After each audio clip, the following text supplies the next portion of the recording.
Así que hoy se llama Pacto con la siguiente generación. ¿Cuál es la siguiente generación? Los hijos. Amén. Bueno, vamos a ir a la palabra y nos vamos a situar en el libro de los Jueces, capítulo 2, verso 6 al 10.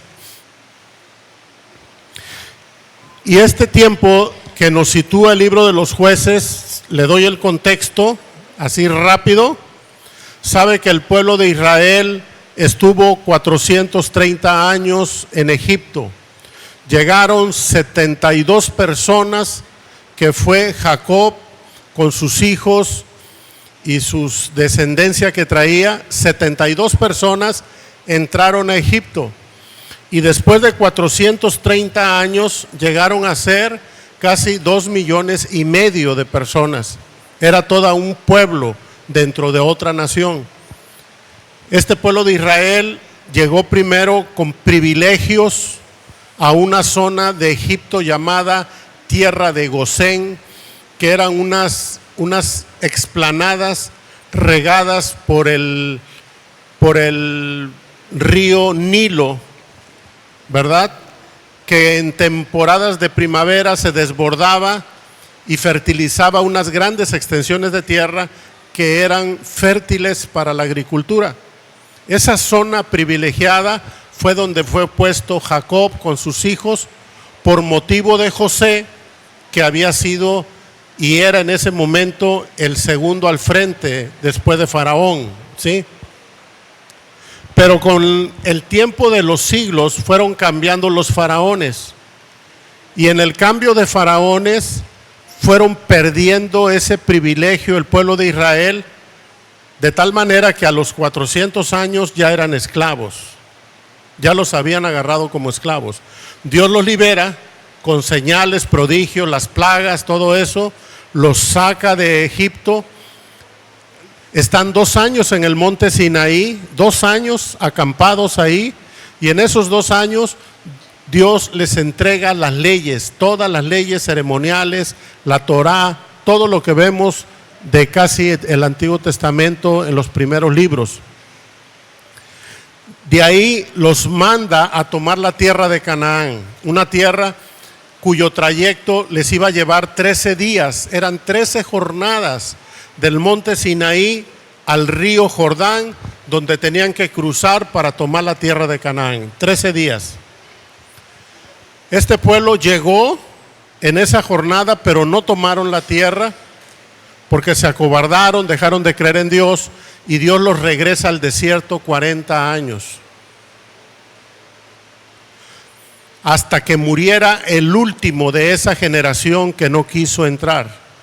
Cuando murió el último de esa generación, Dios volvió a levantar ahora a Josué, al quien puso al frente del pueblo para conquistar la tierra de Canaán. Esa conquista duró cerca de 40 años. Las peleas, las luchas, tenían que expulsar a muchas naciones de esa tierra. Y todo eso usted lo va a encontrar en el libro de Números, Deuteronomio, está lleno de toda esa historia. Pero esa generación que tomó la tierra, comandada por Josué, de esta generación le quiero hablar ahorita, y ahí nos situamos, ¿ok? Ya la tierra está tomada, ya están en la tierra prometida, han tomado casi toda la tierra, pero no toda, porque no expulsaron algunas naciones que Dios les mandó que las expulsaran, sin embargo no lo hicieron. Pero vamos a ver lo que dice aquí, hablando de la muerte de Josué. Jueces 2, del 6 al 10. Porque ya Josué había despedido al pueblo, y los hijos de Israel se habían ido cada uno a su heredad para poseerla, ¿sí? Ya habían tomado casi toda la tierra prometida. Y el pueblo había servido a Jehová todo el tiempo de Josué y todo el tiempo de los ancianos que sobrevivieron a Josué. los cuales habían visto todas las grandes obras de Jehová, que él había hecho por Israel. Y aquí viene el primer pero de la historia, ¿verdad? Pero murió Josué, hijo de Num, siervo de Jehová, siendo de 110 años. Y lo sepultaron en su heredad, en Timnat Sera, en el monte de Efraín, al norte del monte Gaas. Y toda aquella generación también fue reunida a sus padres. Y se levantó después de ellos otra generación que no conocía a Jehová ni la obra que él había hecho por Israel. Amén. Mire, la generación de Josué fue una generación que le había tocado conquistar la tierra. Le había tocado la guerra, mis amados, la guerra literal. El pelear cuerpo a cuerpo, espada, contra varios pueblos que incluso se llegaron a unir para que Israel no tomara la tierra. Guerras en donde vieron los milagros de Dios de una manera extraordinaria, como un ejército que no tenía experiencia militar, porque los israelitas tenían 430 años de esclavos, mis amados. No sabían usar una espada, no sabían usar una lanza. Por casi 10 generaciones, ellos lo único que habían hecho eran ladrillos, paja y construir esos grandes monumentos en Egipto. Sin embargo, Dios los dotó de una sabiduría extraordinaria para la guerra.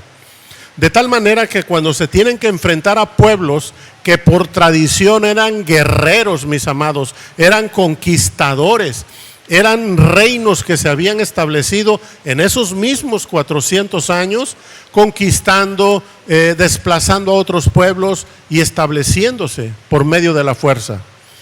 Sin embargo, Dios le había dado a Israel algo sobrenatural para ir expulsando a esos pueblos enteros. Entonces esta era una generación que dice ahí, le habían servido a Jehová. Habían peleado, habían visto milagros. Ellos habían visto todas las obras que Dios había hecho. Porque esta generación de Josué eran niños en Egipto.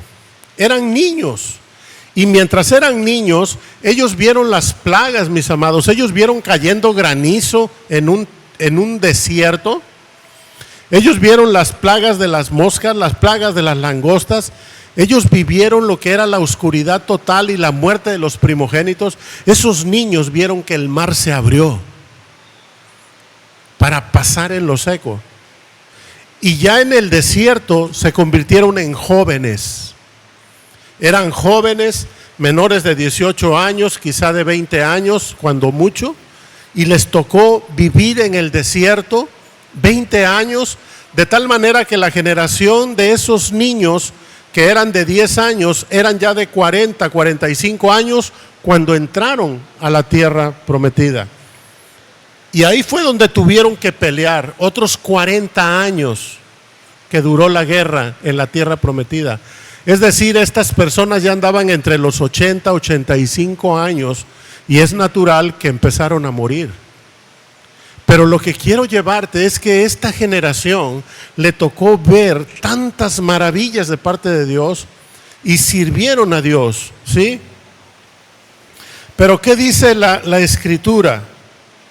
Que una vez que empezaron a morir, una vez que murió Josué y empezaron a morir los de esa generación, se levantaron los hijos de ellos, la otra generación que venía atrás. Pero ¿sabes cuál era la mala noticia? Que esa generación no conocía a Dios ni las obras que Dios había hecho con la anterior generación.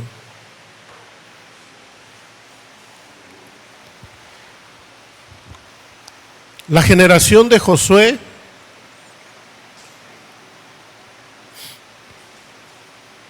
habían servido a Dios, dice la palabra, todo el tiempo. Pero ¿sabes una cosa? ¿Sabes qué fue lo que le faltó a esta generación? Yo creo que la misma inercia de estar en guerra, de estar peleando, de estar tomando la promesa de Dios, se olvidaron de enseñarle a los hijos quién era el Dios que los había llevado a la tierra prometida.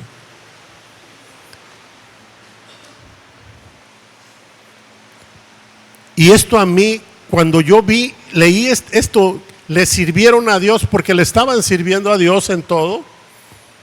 Y sin embargo, se levanta una generación después de ellos que no conoce a Dios. Y entonces yo me pongo a pensar, no quiere decir que porque yo voy a la iglesia, que porque yo sirvo en la iglesia y porque yo tengo actividades en la iglesia, no necesariamente por eso mis hijos van a conocer a Dios. Porque ellos no estaban en otra tarea, sino haciendo caso del cumplimiento de la palabra que Dios le había dado a esa generación. Estaban luchando por esa promesa, estaban conquistando la tierra prometida, estaban haciendo el cumplimiento de lo profético, pero no enseñaron a los hijos. Y el no enseñarle a los hijos, a la siguiente generación, hizo una generación que no pudo darle continuidad al propósito y a la herencia que le había sido confiada a la anterior generación. En otras palabras, la generación de Josué fue una generación que tomó la herencia, pero no preparó al heredero. ¿Conoces casos así? ¿En la vida real? No real, en la vida actual, perdón. Yo conozco casos de personas que hicieron riqueza, que se hicieron de muchos bienes. ¿Por qué? Porque fueron personas adiestradas en el negocio, tomaron buenas decisiones, aprovecharon oportunidades, invirtieron, trabajaron, cuidaron, se esforzaron, eran entendidos, sabios para invertir y fueron acumulando riqueza, pero ¿sabes qué? No prepararon a los herederos, prepararon la herencia, pero no al heredero.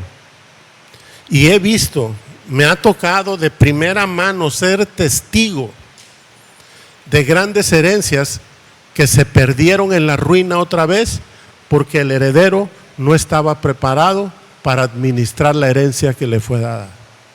Yo sé que tú has de conocer casos también. Eso le pasó a esta generación. Esta generación recibió la herencia de Dios, sin embargo, no pudo retenerla. Y yo quiero hacerte una pregunta aquí. ¿No te estará pasando a ti así? ¿No te estará pasando que te estás esforzando? Porque no dudo que te estés esforzando en trabajar, en ir creciendo la parte de tu economía, la parte de tu vida personal, incluso tu vida espiritual. Que estés sembrando, invirtiendo, sirviendo en la iglesia, trabajando doble turno, emprendiendo un negocio. ¿No será que andas haciendo todo eso, pero te está faltando preparar al heredero? Al que le va a dar continuidad a todo eso que tú estás conquistando para tu familia.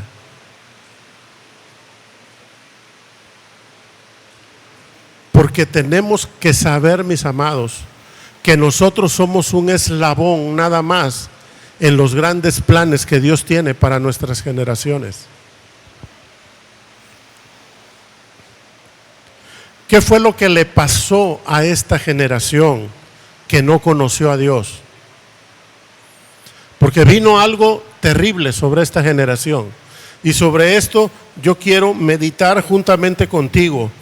En Jueces 2:11, en el verso 11 dice: después de que murió esa generación y se levanta una nueva que no conoció a Dios, dice: después los hijos de Israel hicieron lo malo ante los ojos de Jehová y sirvieron a los Baales.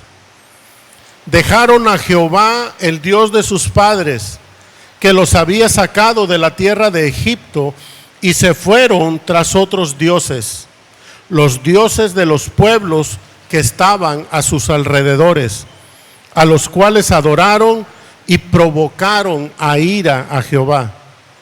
Dejaron a Jehová y adoraron a Baal y a Astarot. Y se encendió contra Israel el furor de Jehová, el cual los entregó en manos de robadores que los despojaron, y los vendió en manos de sus enemigos alrededor, y no pudieron ya hacer frente a sus enemigos. Por donde quiera que salían, la mano de Jehová estaba contra ellos para mal, como Jehová había dicho, y como Jehová se lo había jurado, y tuvieron gran aflicción. Y esta es una de las partes más dolorosas cuando uno la lee. Y dices, ¿cómo es posible que una generación que vio tanto, que tenía tantos testimonios de milagros, tanta evidencia del favor de Dios, tantas provisión sobrenatural que había tenido de Dios, tantas manifestaciones físicas, mis amados? ¿Sabes que la generación de Josué le tocó ver la columna de fuego sobre el tabernáculo, la columna de nube? A ellos les tocó comer las codornices que Dios les mandó al desierto.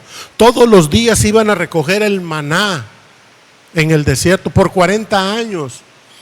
¿Cuántas cosas no vio esa generación? Y el no traspasar ese conocimiento a los hijos trajo a los hijos de esa generación una serie de consecuencias. La primera, dice, dejaron de conocer a Dios. Es decir, dejaron de conocerlo. Y cuando tú no lo conoces, tampoco lo adoras, menos le sirves. Es decir, todo lo que había hecho la otra generación, la siguiente generación se olvidó de eso. Hicieron lo malo, dice la palabra. Se inclinaron a lo malo, sirvieron a dioses ajenos.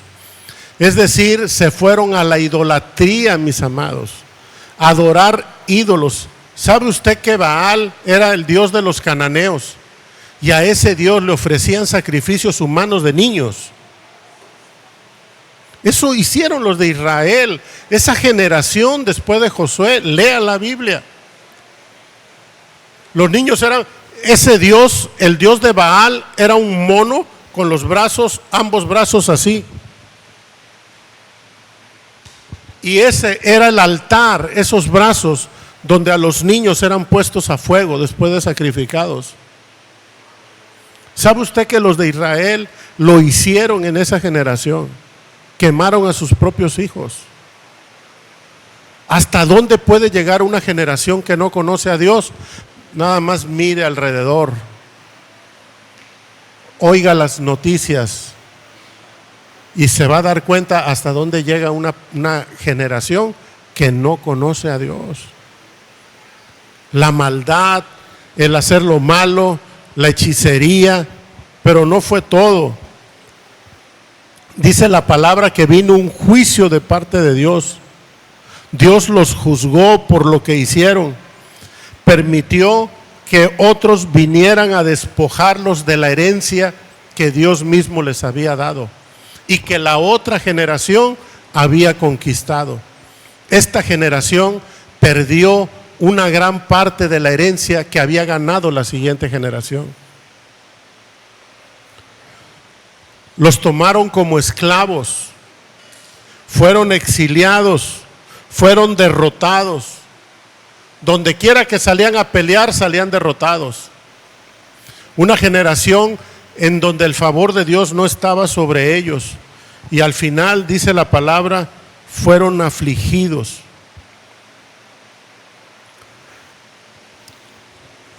El libro de los Jueces habla de estas generaciones. El libro de los Jueces abarca 330 años. Este libro abarca una historia de 330 años. Y durante todo este libro narra los vaivenes de esta generación que no conoció a Dios. Una generación que no conoció a Dios afectó 430 años a otras generaciones, 8 generaciones más. Y a mí, cuando yo saqué los números, me dio un golpe. Dije, una generación, una que no conoció a Dios, afectó a 8 generaciones más que quedaron esclavizadas. ¿Tú sabes lo que eso significa? Tú ya conociste a Dios, tú probaste la libertad, has probado el Espíritu Santo, has probado, quizás has visto milagros, seguro que los has visto, los has experimentado o has sido medio para que se den. O has sido testigo, por lo menos, ocular de milagros, de testimonio de milagros. ¿Te imaginas que si tú no instruyes a tus hijos, esa generación de tu hijo se pierda, pero no va a ser la única? Vendrá la de tus nietos, la de tus bisnietos, la de tus taranietos y las otras 4 generaciones por lo menos que van a ir en una decadencia. Eso fue lo que le pasó a esta generación. Porque hubo una que no enseñó, que no trasladó el conocimiento. Generaciones, el libro de los Jueces te habla de un comportamiento típico. Mira, los jueces empezaron a irse con los otros dioses, empezaron a adorar, empezaron a levantar altares en los lugares, en los cerros de las diferentes tribus. La ira de Dios venía sobre ellos, permitía que los enemigos los oprimieran, venían contra ellos, mataban a muchos, se llevaban a otros de esclavos. Y ya cuando estaban en aflicción tremenda, volvían a Dios. Y le decían, Señor, perdónanos, hemos fallado, discúlpanos. Levantaba un juez y ese juez los hacía otra vez traerlos a Dios. El juez encabezaba la libertad, se levantaban contra ese pueblo, Dios tenía misericordia, los libraba, tenían un tiempo paz. Después volvían a los ídolos y volvía a la esclavitud. Ese ciclo es el de esa generación que no conoce a Dios.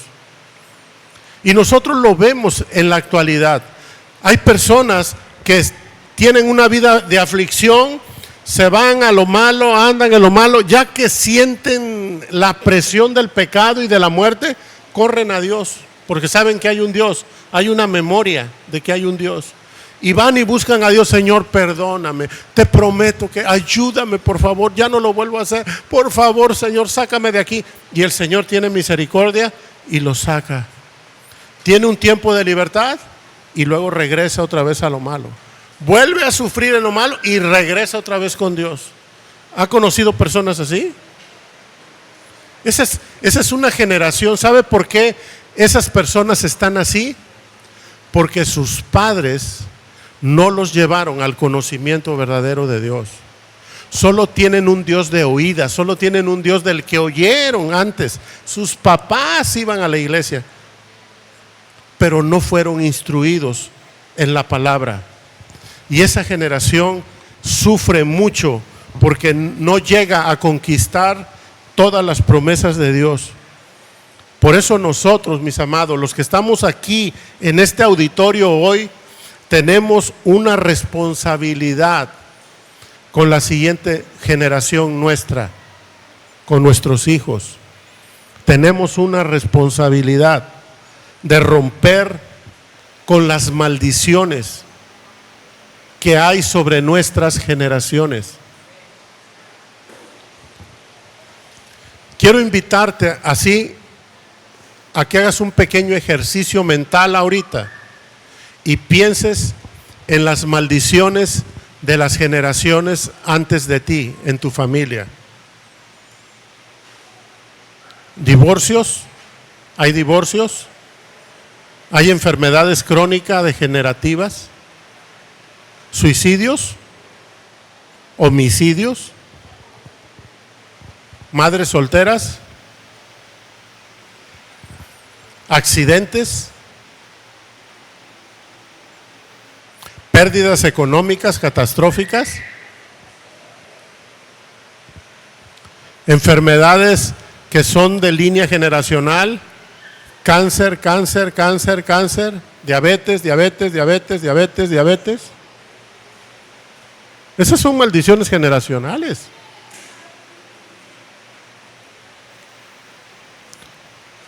Piensa, homicidios. ¿Ha habido homicidios en tus generaciones anteriores? Es que mi tatarabuelo se peleó y mataron, y luego vino mi abuelo, en la de mi abuelo se mataron unos primos, y luego disensiones familiares, rupturas familiares. ¿Hay maldición de violencia intrafamiliar en tus generaciones atrás? Mis abuelos, mi abuelo le pegaba mucho a mi abuela, mi papá le pegaba a mi mamá, y yo también le pego a mi mujer, hombre, ya. ¿Hay? ¿Sabes qué? Todos traemos de alguna manera una estela de maldiciones generacionales sobre nosotros.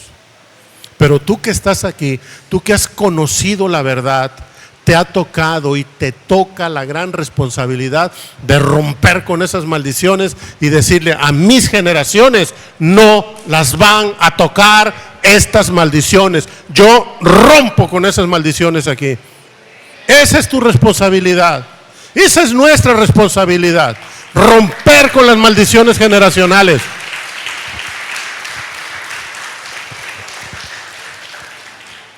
Quiero decirte algo, tal vez tú seas el primero de tu generación que ha buscado a Dios.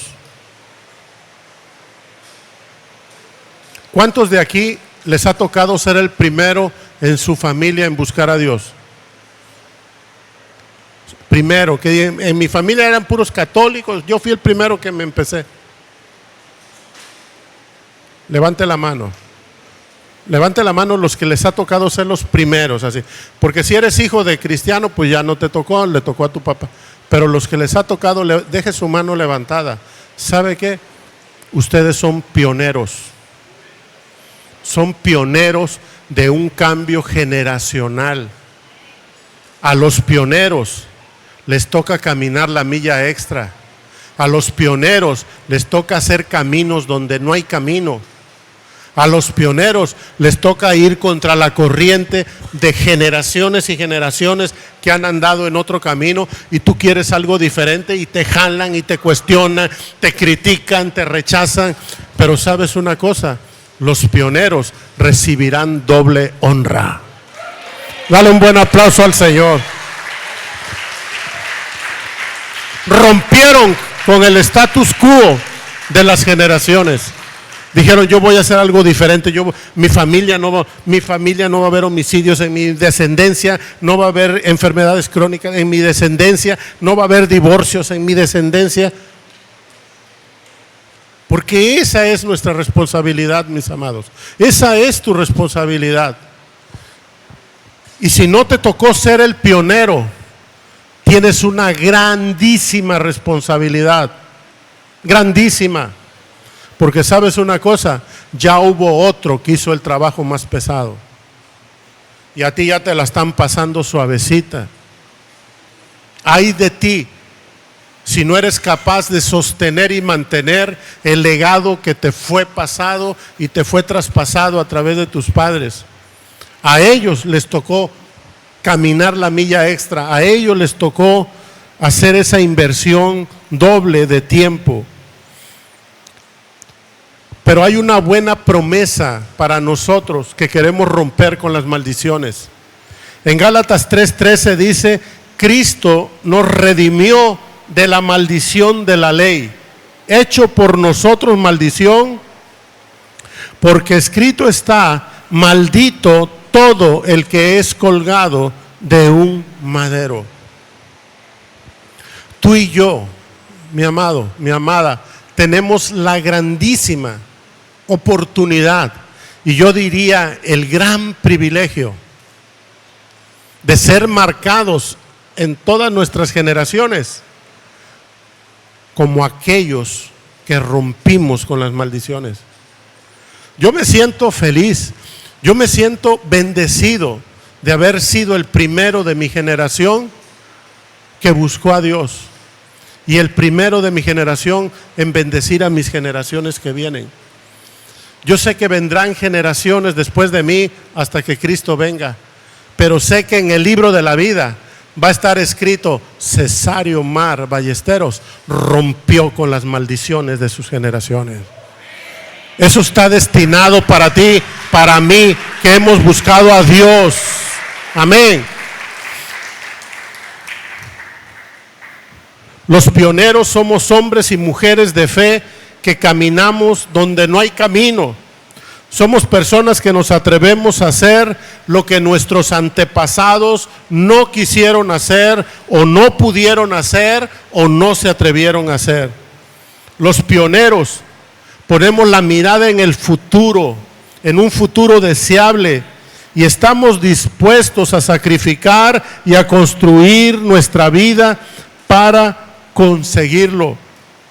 Aún sin conocer a nuestras descendencias, sabemos que vamos a heredar bendición.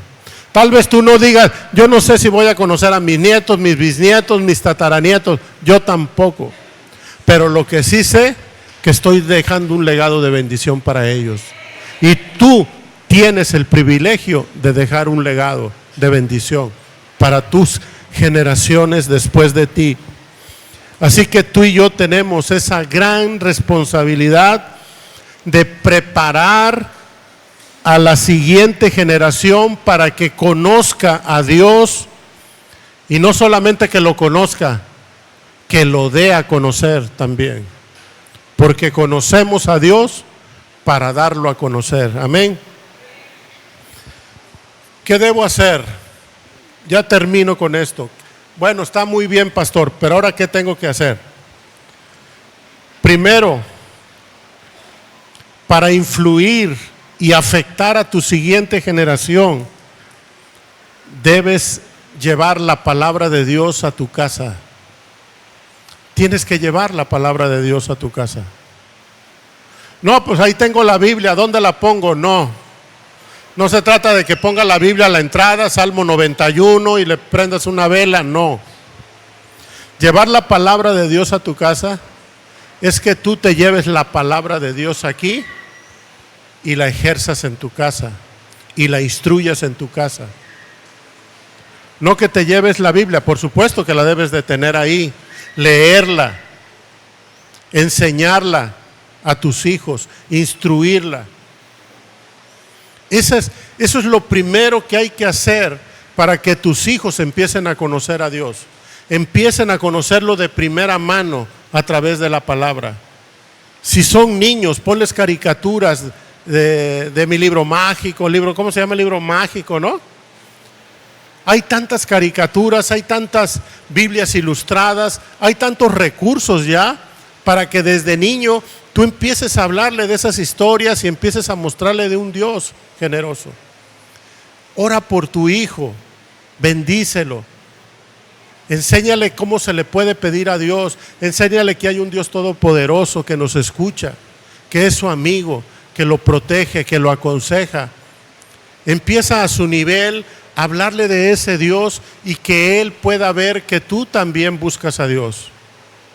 No nada más se trata, hazlo y yo nada. No, porque el niño va a aprender viéndote a ti. Muchas de las cosas que tus hijos hacen, las hacen por imitación de lo que ven en ti. No sé si te has dado cuenta cómo te imitan los niños o las niñas a las mamás. Hasta cómo se cepilla uno, ¿no? Si uno agarra la posición así, de rato está el niño. Hasta el piecito pone así, porque así se cepilla papá. El niño empieza a aprender por imitación. Que te vean orando, que te vean bendiciendo los alimentos, que te vean tomando decisiones sabias. Y es cuando tú, sin darle tantas bibliazos al niño, le estás mostrando que hay un Dios poderoso al que tú honras, tú obedeces y tú sigues.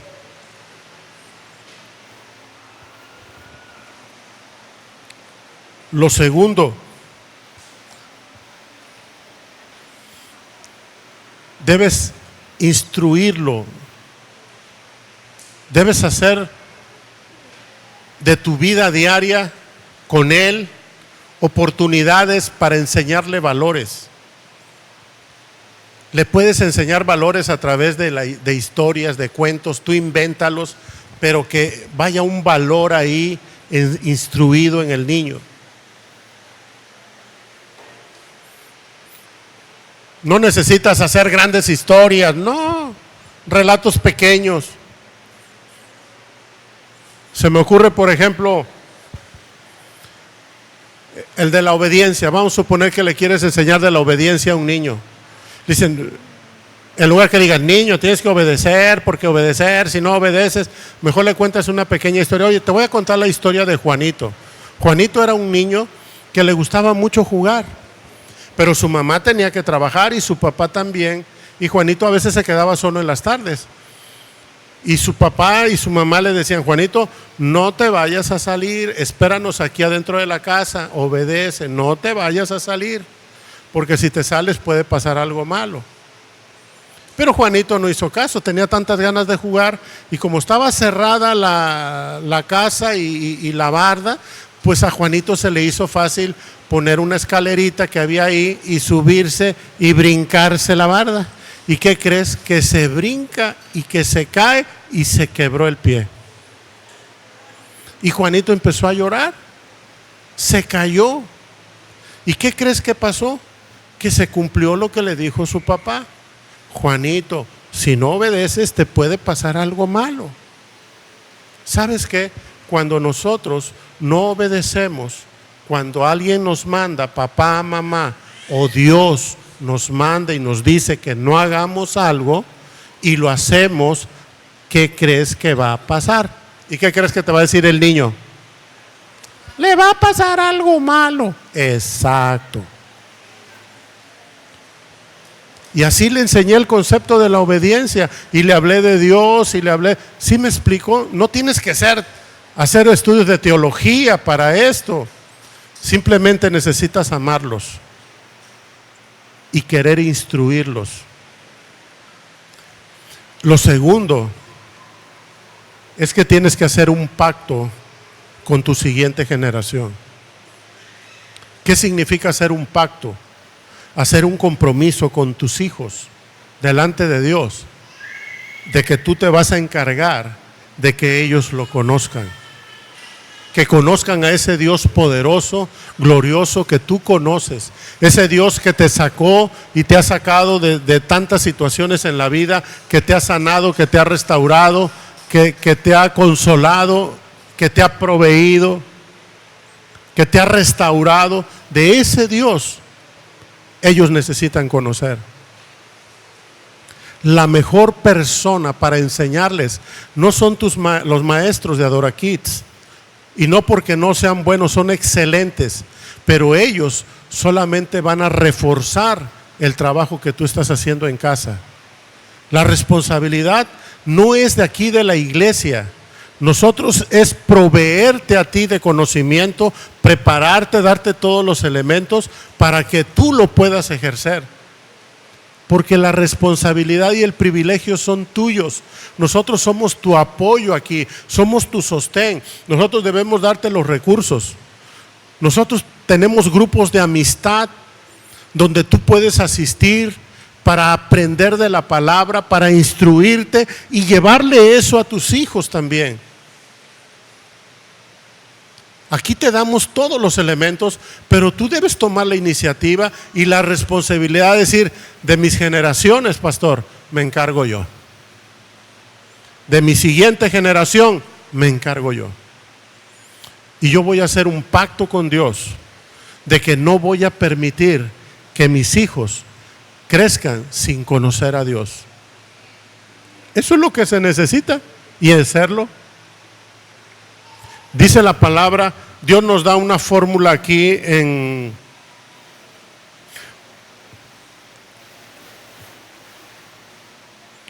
Proverbios 22:6. Dice, instruye, esto no lo sabemos casi todos, ¿no? Instruye al niño en su camino, y aun cuando fuere viejo, no se apartará de él. Entonces Dios nos anima para que empecemos desde niños con ellos. Pero si ya tu hijo no es un niño y llegaste a Cristo y ya tu hijo es un joven y diga, ay pastor, ya se me pasó el tiempo, pues no. Mientras tu hijo esté bajo tu techo, tienes la oportunidad de instruirlo. Pastor, pero tiene 40 años, ya córrelo. Pero antes de que lo corras, háblale de Dios, pues. Ah, no, porque ahorita tienen 40 años y no se quieren salir de la casa.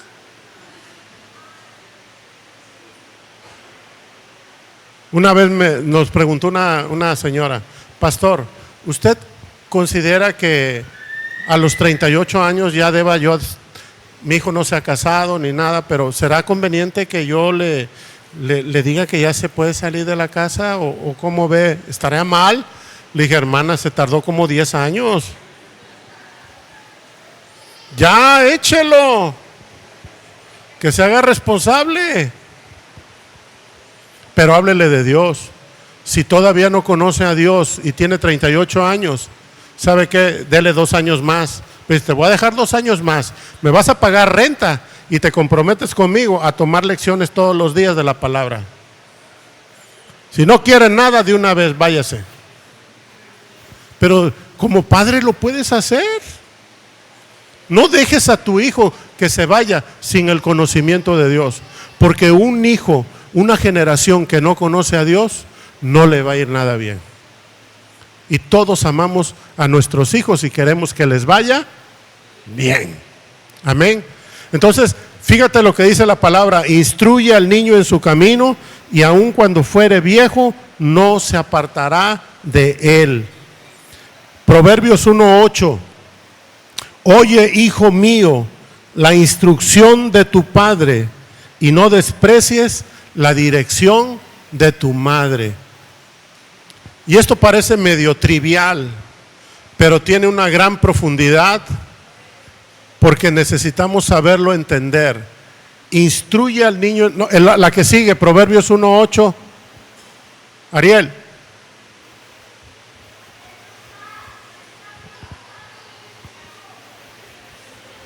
Niño, instruye a tu papá en su camino, y aun cuando fuere viejo no dejará la consola. Bueno, tenemos Proverbios 1:8. A ver, ahí va.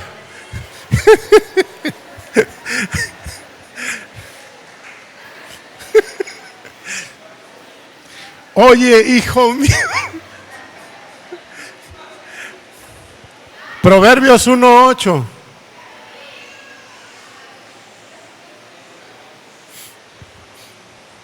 Oye, hijo mío, la instrucción de tu padre. Mire, y no desprecies la dirección de tu madre. En el modelo judío, el que instruye es el papá. Y la que dirige al niño es la mamá. Y esto parece trivial, pero no lo es. Instruir no es lo mismo que dirigir. Instruir viene de construir en el interior del ser humano una estructura. Instruir es de instruction, de estructura. Es construir una estructura interior en el ser humano, y esa estructura se llama carácter. La responsabilidad de construir el carácter del niño es del papá. Y el carácter se construye porque el carácter no se hereda. El carácter se construye. Lo que se hereda es el temperamento, nada más. Nosotros heredamos o el temperamento de papá o el temperamento de mamá. Pero el temperamento es la base sobre la cual se construye el carácter. Y el carácter lo construye ¿quién? El Padre. El Padre construye. ¿Y cómo construye el carácter? El carácter se construye con enseñanza, ¿sí? Yo construyo el carácter de mi hijo enseñándole principios, enseñándole valores, enseñándole conocimiento. Enseñanza, disciplina. El carácter se construye con disciplina. Y cuando digo disciplina, no estoy diciendo golpes. Ya algunos están. No. Disciplina no significan golpes. La disciplina viene de la misma raíz de discípulo, que significa seguidor. Tu hijo debe ser una persona disciplinada a la cual tú le enseñas horarios, reglas, formas, formatos, conductas. El carácter se construye con corrección. Cuando el hijo se sale del camino o hay algo que hace mal, el padre tiene que corregir. El padre, no la madre. El padre es el que tiene que corregir, porque es el que instruye. Él es el que tiene que corregir. Y corregir tampoco significa golpear. Porque pensamos disciplina, pégale. Corrígelo, pégale. No, no se trata de golpear. Corregir se trata de redireccionar al propósito. Como dice, corrige el rumbo. Cuando va uno mal, corrige el rumbo. Corregir el rumbo es alinear otra vez al propósito de la instrucción. Yo te di una instrucción, hijo, te dije que lo hicieras así. Lo hiciste mal, ahí no es, mira, es para acá es. Eso es corregir. Entonces la instrucción es enseñanza, disciplina y corrección. ¿Qué le toca a la mamá? Dirigir. ¿Y qué es dirigir? Guiar. Ya papá dio la instrucción, papá dio la enseñanza, papá dio la instrucción, papá dio la corrección, papá dio la disciplina, mamá, hey, mi hijo, váyase por donde dijo papá. Yo dirijo, hey, por ahí no es, papá dijo que por acá, véngase para acá. ¿Sí me estoy explicando? Ese es el modelo judío.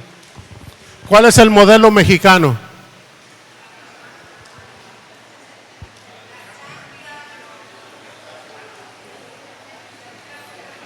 ¿Quién instruye? La mamá. ¿Quién corrige? La mamá. ¿Quién disciplina? La mamá. No quiero decir que lo estén haciendo mal. Quiero decir que lo estamos haciendo en el formato incorrecto. ¿Y por qué es así? Le voy a decir por qué es así. Porque los padres hemos renunciado inexplicablemente al derecho y al privilegio de ser los instructores de nuestros hijos. La ausencia emocional o física del padre en el hogar ha hecho que la mamá tenga que asumir, sin que le toque por diseño ni por mandato, el instruir a los hijos. Entonces tenemos hijos o somos hijos, porque a mí también me tocó ese modelo de ser instruidos por las mamás, de ser corregidos por las mamás, de ser enseñados por las mamás y no por los papás.